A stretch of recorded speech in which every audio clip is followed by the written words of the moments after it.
Maxime Leroux. Aujourd'hui, dans notre bulletin de nouvelles, on va parler d'une entrevue avec Alexandre Leduc pour le racisme en Afrique du Sud.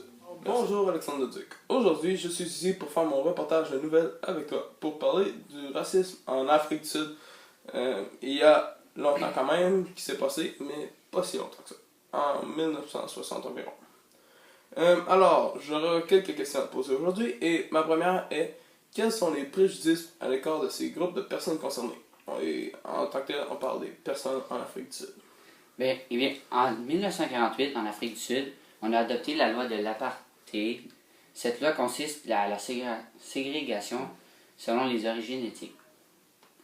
Par exemple, les non-blancs n'avaient pas le droit d'avoir les mêmes abreuvoirs, d'aller dans les mêmes chemins ou d'habiter dans les mêmes logements. Ils n'avaient pas le droit de vote et pas le droit de se présenter aux élections. Alors, merci. Alors, Alexandre, ma deuxième question est: depuis quand les libertés et les droits ne sont-ils pas respectés? Eh bien, à cette même année, il y a eu la loi de l'apartheid qui consistait à séparer les non-blancs des blancs. Donc, c'est depuis 1948 et même avant 1948 que les non-blancs sont moins bien respectés que Alexandre, le problème est situé où principalement en Afrique? Eh bien, le problème est situé seulement en Afrique du Sud. Alors, qui sont les principales victimes, acteurs et organisateurs qui revendiquent des droits?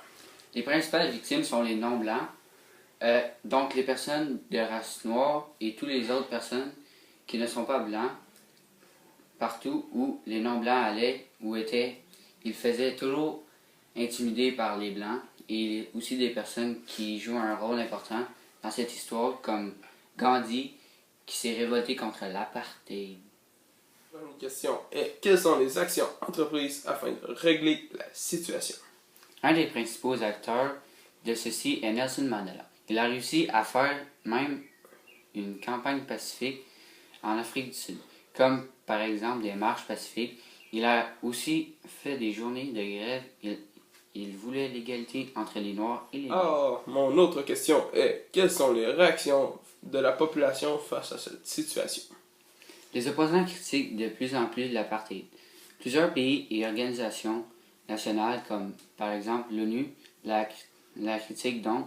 Par exemple, les athlètes du Sud africains sont exclus des Jeux olympiques. Plusieurs entreprises refusent de faire affaire avec eux et plus encore.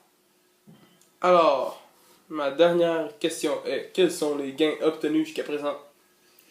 Jusqu'à présent, l'apartheid a été aboli et en plus, maintenant, les Noirs d'Afrique du Sud ont le même droit que les Blancs d'Afrique du Sud. Donc, les non-blancs sont égaux aux Blancs de nos jours. Alors, ici la fin de notre bulletin de nouvelles. Merci de nous avoir écoutés.